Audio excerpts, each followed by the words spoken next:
So you're in an interview process and you need to figure out whether the person is the right person for you. Do they have experience? And are they ethical people? And how do they handle stressful situations? So there are 11 questions that I'd like to ask during the interviews from the cleaners when I'm hiring. But those questions can also be asked from the other people as well that you're hiring. Office admin, salesperson, your management, your back-end development people. It doesn't matter. Those questions kind of universal. And let's start grinding through those questions. As we go through them, if I miss something or there's another question that you would ask with a different twist, let us know so the community can benefit. Number one is, what happened to your previous employer? Why are you not working for that company? That's an amazing question that I like. And I ask this question most of the time. I'm like, hey, what brings you here? What happened to your last employer? Why are you not employed? Or even if they're employed, I see you're employed, but why are you here? And then let them talk and pay attention to what they say.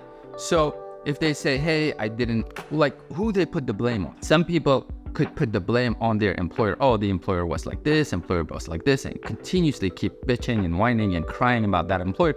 Then you probably don't want the employee like this anyways. There could be a circumstances which is like, hey, the opportunity was a part-time, the project was temporary, it got shut down, so there's no one to blame in there. Or the other case, which I also like when people take the blame themselves, meaning if they truly do that, hey, I didn't fit with the position, the owner kept giving me other opportunities, I couldn't do it, I feel like I'm not at that level yet, etc.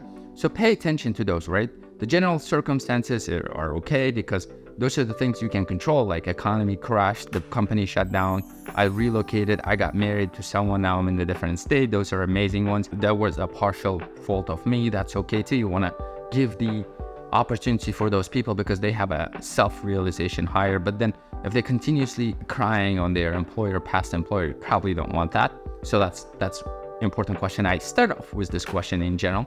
And the next one would be, tell me about a time when you encountered a particularly challenging task and how did you handle it? So when you ask someone, how did you encounter this particular challenging task and how did you handle it? That's like, now they go back in their memories, and it doesn't have to be their current employer or past employer, any encountered task, and then pay attention to those. The responses. What steps do you take to ensure the safe and proper use of cleaning chemicals and equipment? And that's important because people should have a common sense, but you also train them, right? Like, for example, putting a wet floor sign. That's a big no-no if person is mopping and it's a busy store and they didn't put the wet floor sign, somebody slips and falls, then the customer puts the claim against your insurance. But if there's a wet floor sign, then it's good, right? It's not on you. It's the negligence of the person who decided to walk on it despite of the wet floor sign. Or chemicals, for example. If you have spray bottles and chemicals and they unlabeled, that's the OSHA fine. So you don't want to be getting fined. So the employees will need to know. Of course, you educate them. But if the person already experienced, they're probably going to know. It's like, hey, every spray bottle that I have has a label on it, so I'm protected there. Dress code too, right? You can't be having shorts, you can't be having flip-flops and etc. So that will be also kind of will let you gauge the level of experience the person already had and training. So number 4 would be, how do you handle sensitive or valuable items while cleaning in the client space? If it's somebody's house, you could see a jewelry, you could see money in there. Sometimes actually, unfortunately or fortunately, I'm not sure, you tell me, customers set traps as well, like leave a couple of cash and they know it's there for a cleaning team just to see how a cleaning person handles those situations. And you are curious because when you go into somebody's office, right, sometimes they have valuable items there and you don't want them to be disappearing. Reputation is a lot in our industry because we're cleaners. So once your reputation is smashed and crashed, it's really hard to recover. Therefore, be very mindful of the people how you hire. So number 5 would be, how did you handle a situation where a client was dissatisfied with your cleaning? And it goes to training as well, right? Remember when I told, when I'm talking about how to hire the right cleaners, I brought up the interview process, how we do it. A phone interview, in-person working interview, where we put them through stress test. If you didn't watch this video, then watch it after we finish this one. But there are cases when the customers are very nitpicky, right? Some will literally be breathing at your back saying, do this, do this, do this. And your cleaners should be willing and open-minded to take the criticism and change and make sure the customer is happy. Whether you want to work with that customer down the road for the money and the headache they give you, it's up to you, but you don't want your cleaners bursting out, flaming out the customer, destroying your reputation. That's what you don't want.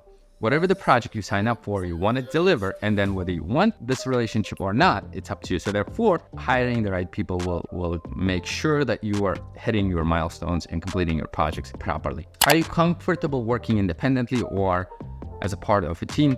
So we know that in cleaning, we have several projects. We just go and one person can knock it out. It's a part-time job, smaller project, but a bigger grocery stores, a bigger apartment complexes, people need to be a team player. So I'll give you an example. I had an amazing people.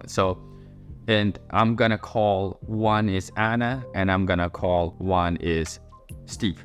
So two amazing people. So Anna is amazing solo, but Steve is really good solo and teamwork. So what would happen is they were working in one building together and that we had the customer. So Anna would call for Steve to come and do carpets for Anna because Anna doesn't know. But when Steve is doing carpets here for Anna, Anna is not there, not covering because Anna thinks it's not her building. And I'm like, we had meetings and I said, look, if we lose the job, both of you, like not only both of you, but I also, the company loses the job. So the team players, and then eventually I figured out that Anna is really just can't work with others, and then place her to a completely different project where the whole responsibility was hers, and then she strived at it. I mean, that's one of the things as employers will learn the weaknesses and strength, and then you want to match the people to a position or environment where they're going to excel because that's your goal, right? You don't want to be punishing, penalizing people. You want to put them in an environment where they excel. So she excelled, and then Steve went out and I encouraged him and coached him, started his own cleaning company, now has a little army of his own people that work for him. So it worked out well, but yes, that's the question. Are you okay individually or as a team? So that's what it tells you. How do you handle potentially hazardous materials such as cleaning chemicals or broken glass, right? There could also be hazmat materials too. You don't want them to go and like grab it with their hands, cut themselves, liability for you, and then the wound get contaminated, and then you just don't need that, or the proper wiping out and cleaning up procedure if that happened at the customer's facility need to take place immediately. So that what this question is intended to help you out to figure out. You have experience in handling specialized cleaning tasks such as carpet cleaning or floor waxing, and in there you want to ask them, maybe like if the answer is yes, like I know how to do the carpets, and you're like, oh, what kind of method do you use? Do you use a bonnet method? Do you use hot water extraction? What do you use? What kind of chemicals do you use?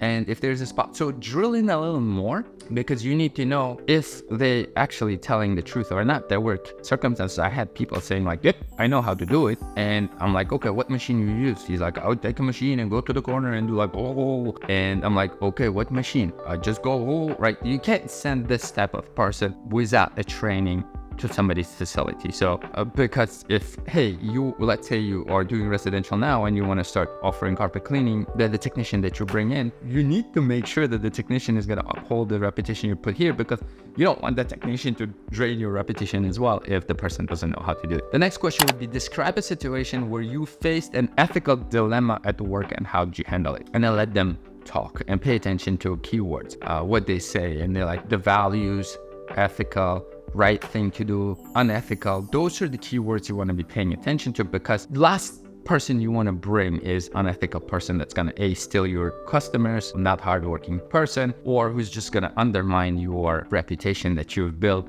with your customers. One deviation from this topic, I notice when I start changing myself ethically and personal development, when I start working for myself, when I start improving, people around me start improving. And those that wouldn't fit the criteria got chipped off automatically. So what I'm trying to say is, yes, look for ethical people, but also you as a business owner should be ethical too. Don't do things that compromise, because people that work under you, if you do things that compromise your reputation, then they will think it's okay.